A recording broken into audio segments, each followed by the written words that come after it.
certain nombre d'équations de thermodynamique sur l'évolution de l'atmosphère, mais aussi des autres composantes du système climatique, puisque il y a les océans qui sont représentés, il y a tout ce qui est la partie glace de mer, glace continentale, toute la partie hydrologique.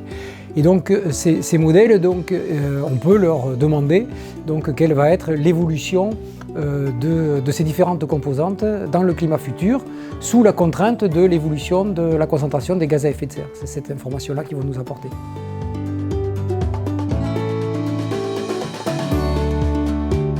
Pour aborder les questions de modélisation climatique, on a l'habitude de considérer plusieurs modèles climatiques, puisque c'est une part importante des incertitudes en climat futur. Et donc il serait dangereux d'utiliser un seul modèle.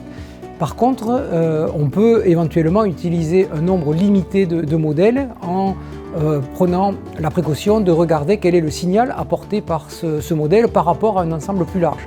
Donc ça peut être une possibilité plus économique si on ne veut pas travailler avec des ensembles de plus de 10 modèles. Et puis, il y a aussi la solution de travailler avec les paramètres statistiques de l'ensemble, donc par exemple la médiane de notre ensemble.